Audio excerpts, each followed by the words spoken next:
God, he has absolute power. And the truth of the matter is that he does not need anything from you, or he does not need anyone to make him God. One day in the book of Psalm 50, let's start from verse 10. He was speaking and he was asking a question. That if I'm hungry, will I call you to give me food? Is somebody with me? He said, for every beast of the forest is mine. They were talking about sacrifice and burnt offering. And he said that the beast in the forest, the one you are going to use to sacrifice for me, is already mine. For every beast of the forest is mine, and the cattle upon 1,000 hills. I know all the fowls of the mountains, and the wild beasts of the field, they are mine. If I were hungry, I will not tell you. For the world is mine, and the fullness thereof. Can I get the Message Bible from verse 10? Every creature in the forest is mine. The wild animals on all the mountains. I know every mountain bird by name. Can you imagine? Every bird in the bush. God says he knows them. Not just them. He knows them by their name. How much more you? You are too special. So God knows you by name. If God enters here, he can mention people's name. And he knows you by name. That one alone should make you feel special. Look at the other part. He said that the scampering field mice are my friends. You see the mice, you know mice, mouse. You can say rat. God said they are my friends. Can you imagine? This mighty God, he knows the best. Even the rat are friends of God. How much more you? You have to feel special. Now he said, if I get hungry, do you think I will tell you? This is a big God. He said, all creation and its bounty are mine. Do you think I feast on venison or drink draughts of goat's blood? Spread for me a banquet of praise. Serve high God a feast of kept promises. What he is not what you are thinking. The money we give to him does not eat.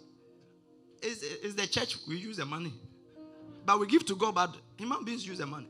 God has never spent dollars before. Is somebody with me? So anytime he asks you for something, he is not asking you for that thing actually. He is looking for your heart in that thing. He said, after you have done this, call for help. When you are in trouble, and I will help you, and you honor me. Let's read Isaiah 66 verse 1. Thus saith the Lord, the heaven is my throne, and the earth is my footstool. Where is the house that you build unto me? And where is the place of my rest? For example, maybe you bought a house, and you said that this room is for God. And you are feeling very anointed. That the whole house, you gave God one room. Or even as a church, we want to build a sanctuary to God. And we are feeling, oh, we built God a sanctuary. God said, which house will you build for me? For all those things had my hand made. And all those things have been, saith the Lord. But to this man will I look. Even to him that is poor and of a contrite spirit. Now, the poor is referring to the spirit, not your pocket. So don't use this verse to justify poverty. He said, the poor is an adjective qualifying the spirit. Can I get the Message Bible, please? Now, because we are building a system, that's how come I have to explain every point. Or somebody will be praying at God, I want to be poor. I want to be broke. Amen. Oh, talk to me. Amen. God's message. Heaven is my throne. The earth is my footstool. What sort of house could you build for me? Look at how he's asking this question. If I'm hungry, will I ask you? He said, you don't qualify to feed me. Now, if I want to have a house to rent, do you think you can provide accommodation for me? But look at what he said. What holiday spot reserved for me? Whether you go to Dubai or what's the place here? Puerto Vallarta. Whether you go to Puerto Vallarta, wherever you go to, God said, what holiday spot will you reserve for me? He said, I made all this and I own all this. But look at what he's going to say. God's decree. But there's something I am looking for. Can you imagine? This big God who owns every beast in the field. He can get every house he wants. He said, I'm looking for something. And he said, I'm looking for a person. Simple and plain. Reverently responsive to what I say. Somebody who will respond to what God says. He said, I will ignore everything. That's what I'm looking for. So, when you have to give something to God, He is not interested in what you are giving, but the heart with which you give. When you pray to God, He's not interested in your prayer, but the heart with which you pray.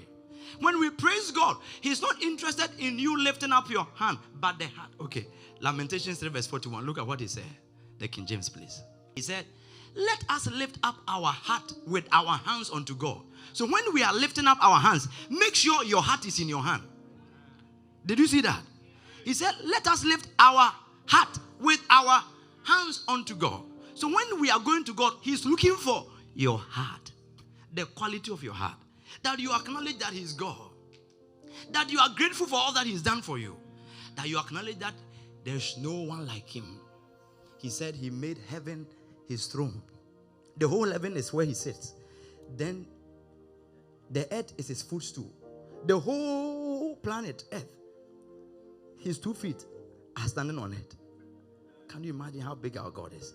And the good news is that He's interested in you. He's interested in everything about you. Can you lift up your right hand?